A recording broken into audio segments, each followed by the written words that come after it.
en jiɗino arde ko ɓooyi maɗa noon ko hande Allah hoddiri ka Ousmane Iyane Thiam noon emin ɗaccet mo e Allah subhanahu wa taala o na taw noon ko kalɗon ɗo ko foof neɗɗo so wiyama so tawi ko moƴƴo namde so tawi kaari ko bandi ko en kaali ha paari kadi Iyane Thiam ko bandi ko en gadi machallah jettuɗemo ko ni tan wawi wade na taw noon moni kala omo itti ɗum gueɗal ko sehil nalankoɓe foof wala hen particulier moni kala ko sehil muɗum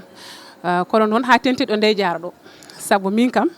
ko wiyete ko tan ko Ousmane Iyane Thiam ndey jaara wiyete kala ko mbaɗanmi o moni hen o moni nder so jari doole muɗum o waɗa hen o waɗat hen doole makko kala ko jogui peeje muɗum guila e programme fof o waɗat hen mi ñagonoma Allah juɗɗe balɗe e malede min sa wuuri tan machallah ko nafoore mere e nder leñol ngol kadi machallah min beltanomo emin jetta Allah emin jetta fedde nde foof noon Ousmane Iyane Thiam mi weltinimama Moussa Binta ene wonde kawam Alsan Sow en e monsieur le maire machallah mo ganduɗa woni monsieur le maire hono Sada Ba baram machallah Tinguej min beltinimama kadi hane fewi saabu minen ko nen rugui haali ko ñande nani tan o wi so tawi minen emin mbaɗa hunde emin jiiya on ko belamma saabu ko onon goni doole leñol ngol so tawi emin jiccuto tan min jiiyan ko doole amen wadde mi ñagono mon Allah kala ko mbawɗon hikka mo wuuri yon mbaw ko ɓuuri ɗum saabu so tawi on mbawi tan on goni tan minen min gonat minen nalankoɓe ɓe ɗum noon ko weltare onon foof mi yetti Allah mi yetti on saabu jeese wonɓe ɗo ɓe foof kamɓe eɓe jeeyawi dolninɓe ndey jaara saabu min mi wawa yaade sa onon kadi kala ko mbattanma mbiyanma ndey jaara ara na garami nde onon fof oɗon belti hen ɗum noon mi yetti Allah mi yetti kadi nenam rugui baba yel sall mi sesta e haalde ɗum saabu ñalawma so tawi min dendi ɗum mi jogoto hen beelam saabu ko ñalawma ganduɗa min e makko emin cuusodiri kadi min cuudirta haydara minen denditto babam papa Elage baba Beydi Mal Massamba Coumba Diaw kadi eɗen dendi banggueji kewɗi tuddude subalɓe kadi eɗen dendi ɗum kadi machallah yimɓe hewɓe ne jeeɓa ɗum kono haɗani mbaɗɗa hen ndey jaara saaha fo mbaɗano animation weltanade Allah e weltanade fedde nde emin ñaago fedde nde yo Allah yarna ɗum yesso ha hunde fof machallah haƴoy hen mi salmini on noon kala ko ardi fof je me présente Ndiaye wi kam nani ko mugi yanki ɗum ko abbiri kam kono ɗum waɗi identité am woni d'identité am komi présentatrice walla mbiyen ɗo jewoti to e Piindi TV min jogui toon yewtere witende debbo Africa en wonde MIROIR kadi kala ko faari hande marketing commercial Piindi TV komin jogui ɗum donc so tawi en gari ɗo hande taw arti en ɗo ko dusde goggo meɗen mawni meɗen sehil men sa yimi wi noon so tawi jinnaɗo ma wonti sehil ma tan wonti mawni goggo rigui ko joom suudu directeur amen ko Abou Samba Diop so wiyama ko Abou Samba Diop noon wiyama Abou Samba Diop leñol ngol foof wona Sénégal tan jeeyi ɗum wona Mauritanie tan wona Gambie tan ala ko fulɓe foof jeeyi ɗum ko gorko dariniɗo pulagu haɓini pulagu ha waɗi ko hande ha Piindi TV wawi darade ardi min kadi gardagal jongal huufimi minen foof woni puniɗo aji minen foof min bambi caggal muɗum kono noon haal pour eɓen keewide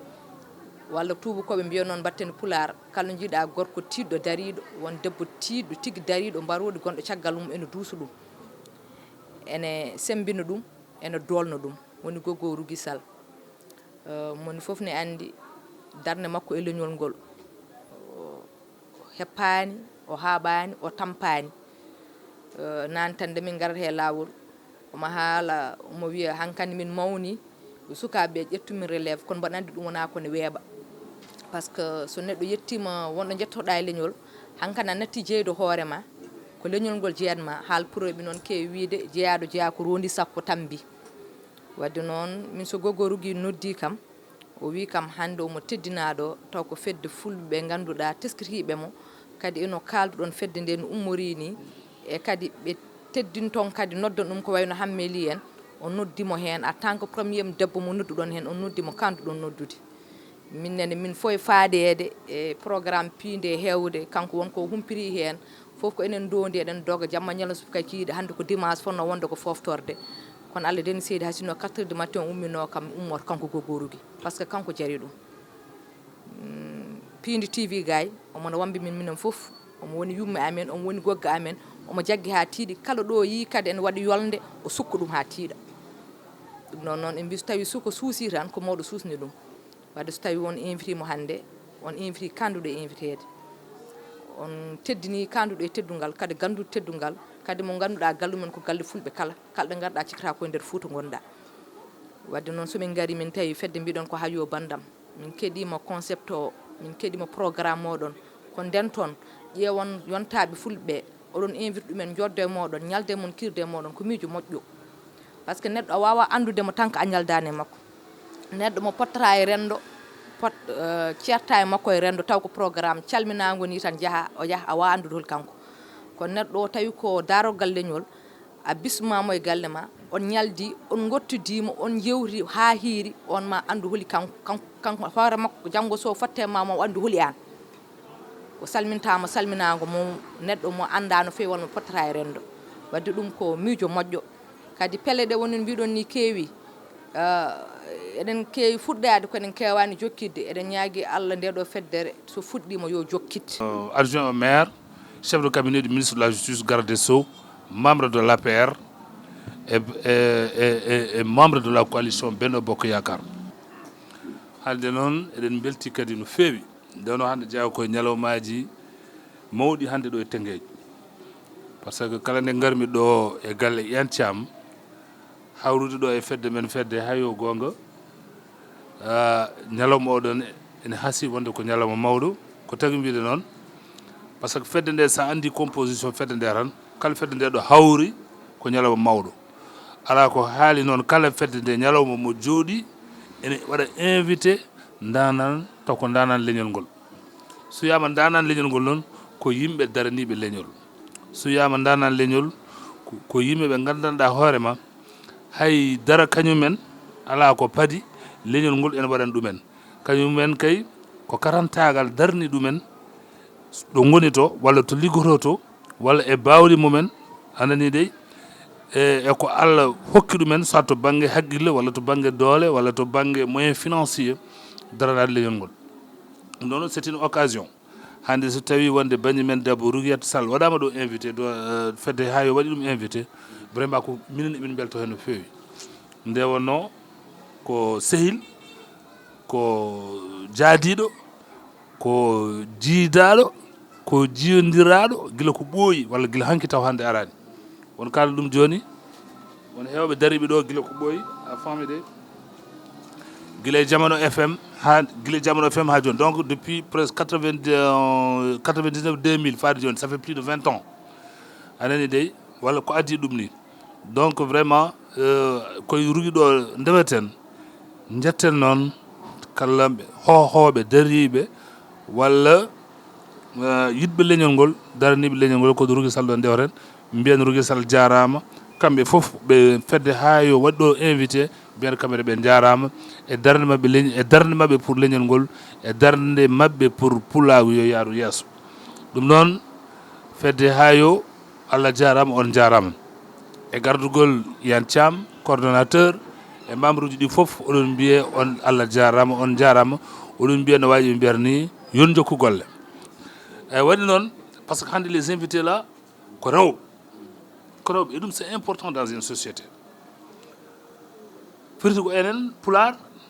worɓe ɓe darrini eɗen jogui rewɓe darriɓe noon en keɗima joni la grande je crois ko actrice de ko théâtre de Sali animatrice Sali Dia haala makko no fayde waɗi ni calim ƴettude micro par ce que ko haali ko meeɗa fof par men ɗum ko yettude Allah no fewi ko jogaden yimɓe jogui haqqillaji ɓurtiɗi mbaɗi ni ganduɗa hoorema so kaali ko ƴiyal kaali ko nafoore ɗum c'est un exemple goɗɗo eɗen jogui ɗo hande artiste ngana artiste mawɗo hande dans e leñol Pulaar ko baaɗi amen ko moƴƴo Ndeye Diara Gueye mo Dungel vraiment ko neɗɗo moƴƴo ko neɗɗo extraordinaire ko jiɗɗo ko waɗata ko aussi par ce que sa waɗa hunde yoyi ɗum elle aime l'art kadi ene fof eɗen gandi artiste agal Pulaar weeɓani hande so wona bammal kono ko jiiɗa e bammal pour mbawa wadde hunde mbaɗa hen insisté dans l'art Pulaar ene saɗi no fewi par ce que waɗi noon ko enen en cuwa taw jogade esprit no moƴƴi wawde wadde accompagné c'est à dire nos artistes ko ɗum waɗi noon kanko ko waɗata koko 40 tagal so mi artiste pulaar tan hande mbiyan ko 40 tagal nde wonno wawde yaltude e art pulaar c'est à dire mbawa yalta hen ha par ce que neɗɗo so tawi ene liggoyi hunde ene foti wawde dañde hen ko ganduɗa naftora ɗum noon sa woni artiste pulaar pour mbawa dañde hen tigui ko wuuro ma ne saɗi donc sa ɓooyi hen tan ka jiɗɗo ɗum ka jiɗɗo pulaagu ngu ka jiɗɗo addande nafoore e leñol ngol ɗum noon nde Diarra Gueye mbima jarama no fewi yallah yoɓ moƴƴere merci beaucoup an e jaadiɗoma sohna Ba mi wiyani toon Diallo way Diallo haaltake télé minen sohna haalidata a jarama no fewi vraiment merci beaucoup ɗoɗo mbaɗen occasion aussi profiter rewɓe wonɓe ɗo ɓe foof Aissata Pamen ko c'est une femme koye fedde nde Diaw o jarama no fewi o e jetaɗo li Aissata Ly do Aissata jogui ɗen ɗo Aissata Ly machallah e kadi jetta ba pour le jeere ɓe fof ko rewɓe koye fedde Diaw ɗum noon yettude Allah no fewi nden noon hannde ko honneur rewɓe ɗum waɗi kamɓe fof en ndewata inde mabɓe ko rewɓe mbaɗa invité hannde ko kamɓe jeeyi fedde nde hannde capital pulaagu ko ɗo e Tengueji rewɓe wonɓe Sénégal fof fulɓe fof hannde ko ɗo woni capital mabɓe ndewno ko rewɓe mawɓe yontaɓe yirɓe leñol ngol gaari ɗo hen ɓuri noon fedde nde jarama no fewi worɓe e rewɓe kamɓe fof noon Alassane Sow en tout le monde dal somi wi mboɗo lima tan mi juumat mais gandon ɗo gonɗon ɗo ɗo ndewɗon ɗo ko lawol ndewɗon no fewi vraiment c'est extraordinaire nde garami ɗo au début mbaɗaɗo no sikki sakka kono nde garmi tawmi ko la qualité des personnes wonɓe ɗo ɓen wona noon mbiɗo waɗi important c'est la qualité ganduɗon ɗo ko gonga woni ɗo henna ay ko ɗum waɗi noon de chaque fois so tawi on joguima Thiam so haalni kam mi mboɗo yiiɗi arde mi ara mi ñalda mon mi yewtata mon ndewno ɗo ko pulaagu ɗo ko fuutankagal ɗo ko foof mboɗo wiya tan yo Allah nawru ɗum yeeso hande noon eɗen jetta Allah eɗen jetta le président Macky Sall eɗen jetta Allah eɗen jetta le président Macky Sall nde wonno Macky Sall haadem yettade ni ɗo banggue choix makko ɗo rewi ɗo weeɓani Macky Sall mami haala noon hande gueɗe ɗiɗi ɗe ganduɗa ko gandumi mboɗo wuuri ɗum hewani haalde hen gueɗal gotal Macky Sall ko waɗi weeɓani wonde ko à un certain moment gona daraniɗo leñol gona daraniɗo leydi anani daraniɗo leydi walla daraniɗo leñol neɗɗo noon so tawi woni daraniɗo leydi walla daraniɗo leñol aɗani on wiyete ko un homme de valeur te tubakoɓe ko mbi les hommes de valeur font l'histoire et l'histoire est le moteur du développement par ce que ko waɗi wiide Macky Sall ko daraniɗo leydi a faami dey par ce que Macky Sall nde Sénégal yonti daranede pour la démocratie sénégalaise nde yonti daranede pour la démocratie sénégalaise waɗa menacé a nani dey démocratie waɗa en 2008 nde Macky Sall waɗa menacé nde démocratie waɗa menacé ko Macky Sall dari par ce que nden yimɓeɓe miijotono ko wadde ko wiyete la dévolution monarchique firti ko lamɗo gonɗo ɗo ndeno yiɗi so tawi ɓiyum laamo ɗo noon mboɗo heewi wiide noon la dévolution monarchique ɗo e Sénégal so tawi neɗɗo miijima ɗum tato anda e gueɗel gotel tawat anda walla ɗigguidani ko ceerno Souleymane Baal woppuno ɗo hen o gorko mo boode jammuli kañum wino so laamu yani wongan ara woto ƴeewe ɓiɗɗo woto ƴeewe babiraɗo woto ƴeewe bandiraɗo cuɓaɗo e mo jon ɗum toto ɗum laamu ngu ɗum waɗi ceerno Souleymane Baal est l'un des plus grands démocrates du monde min fof no gandi ɗum ɗum ceerno kanko Macky Sall o haaɓi ɗum ɗon wonnoɓe ɗo nden kaɓimo e ɗum ɗon o darani Sénégal par ce que o wi ko la république est menacée ɗum waɗi Macky Sall waɗi hen dari hen waɗi hen fulla e fayida ha Sénégal eji gandi c'est la défense de la démocratie kokkimo leydi ndi ɗum waɗi ɗum ko waɗi Macky Sall waɗi Macky Sall est l'un des plus grands réalisateurs a famide est l'un des plus grands conservateurs walla réalisateurs de la démocratie de Macky Sall laaminde taux de croissance wonno ko 1,2 laaminoɗo wino so Macky Sall ari wawata heɓde salaire uji ɗi Macky Sall ƴetti l'économie sénégalaise nayi ɗum ha 8% gaz et pétrole so ari l'économie o yarata ko yettoro à 10%. te anduɓe fof dans l'économie mbi so tawi économie yeehi à deux chiffres c'est-à-dire deux chiffres woni à partir de 10%. Si cette économie elle est maintenue pendant 10 ans, c'est les germes du développement. C'est les germes vraiment de l'émergence. Nous dit que Macky Sall wino émergence Sénégal vers 2035 c'est possible. Parce qu'à partir de 2000 mais sur en 2025 pétrole et gaz sont yalti économie maintenant à 10% pendant 10 ans par an. C'est une occasion de tirer l'occasion pour dire aux jeunes surtout yahoɓe e maaji ko nanti hen yo mbaɗ feere ɓe mbaɗa gëm c'est à dire ɓe koye mabɓe ɓe mbaɗa gëm leydi ndi ɓe ganda leydi ndi woni koye lawol e inchallahu rabbi ɗo yeeso mani mbaɗa développé te sukaɓe ɓe gandu kamɓe mbaɗa leydi ndi aussi tubakoɓe ɗo ndewɗen ɗo ko ɗon tubakoɓe ndewi woto kañoɗen on va arriver inchallah au développement. Le deuxième élément important pour Macky Sall, c'est le choix du candidat. Parce que nous avons de coalition, c'est une grande coalition. Hol pot de soubede, c'est un grand problème. Hol pot de wandi me fofu njidi te hawbe boyi doyena, c'est surtout wonbe parti gile ko boy, wonbe do ko boyani, mais hol mbadirta capacité hambara comprendre ko kari furu wonde candidat. Et dit non al hokkimo intelligence vraiment annouler le vrai candidat qui doit être le bon candidat. Et aujourd'hui le bon candidat, il a choisi c'est Amadou Ba. Et njata Allah no fewi parce que Amadou Ba c'est le meilleur candidat de la coalition Benno Bokk Yakar. Et Inch'Allah Rabbi, nous Benno Bokk Yakar wala noni pour gagner les élections, que non kadi ha jon Benno Bokk Yakar wala yaadu avec toutes les forces vives dum do ko nande enen kambe de nyaago bandira fof yo ndaro nde wonno dum don ko victoire coalition Benno Bokk Yakar ko victoire APR mais ko victoire kala biyo mbimi ko victoire PULAAR dum enen fof nangen hen parce que tout simplement didon ko lendi yo yaaru yeso didon ko lendi yimbe fo jiidu mo juude baba no Macky Sall fudino ko Amadou Ba ara wala dum continuer. Assalamu alaikum wa rahmatullah. Bandam Hayoo modon salam ale modon fedde yontabe bolumbal kay wulli luki kono wulani mere Dandam koy sare rajulji yalte banlaji kedem yimana Hayoo pulaagu koy renti soñi wa koy naate wuro kina yime dañama kina ndare dañama Ousmane Iyane Thiam sada molo yeri mayo ya mole jambaro sada nyaago ya nyaago dokoma Hayoo ko yeri mayo ko nani fedde Hayoo bandam noddi ko dental noddi ko famondiren Hayoo min koy feddam koy nani Hayoo yidbam seyla be ndey jara gay sada yidire neddo yidir dum sibi Allah sada anyir neddo anyir dum sibi Allah kono non fedde Hayoo bandam bade kelle ngara dow Hayoo feddam koy nani albarka modon feddam koy nani albarka ma Ousmane Iyane Thiam tanji beri seyde yeri mayo mo yarande bele baccani bala maje ngari mayo tanum jaltabe tanum cimbu Thiam ane wadde mida hala seyde Thiam damba banum samba ila Thiam banum sila Thiam Hayoo ma kawoyam bandam mede nyagoro ma Allah judde balle malede arsugaji jaji albarka ma kala ko jimmami yonani kala ko mbawmi ko an seyde Thiam damba ko an hokkimi doole so jari kadi kalis ma mbada albarka ma yeriyo samari ma marewelto bannum sada ba musala maire woyo musala maire ko ina woni sada Seydou Ba albarka ma sadoyam kono non yidbe sebi Allah mama rugisal ba Seydou Ba lo debbo yo mati gere sire yay boyam seri Abou Diop nenoyam mi ñagono ma Allah judde balde malede ar sugaji jaade ñaareelu xaritu jëkkëram ngi ni on woni rugi baba yel sal yalla ya wuur baba mal kay jabi golle ma papa yelas koy jabi golle ma neni rugi sal so min jima kay min belto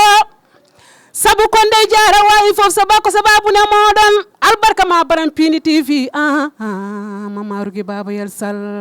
kono non kawam alsan so pulo jeri chéri famanta mi mama Seydi Njaay jata Njaay albarka ma Moussa yiri Allah ndey jara sebi Allah e kala ko mbami ko non fedde jambare be leñol koy nani Hayoo feddam koy na wawi ko do albarka modon kono no mi noddi Njaay Yaya Jallo jeri jalali walo kaw Alassane hannam inde hol fedde nde albarka maran kono non Oumar Sopulo jeri mi mama Seydi Sopulo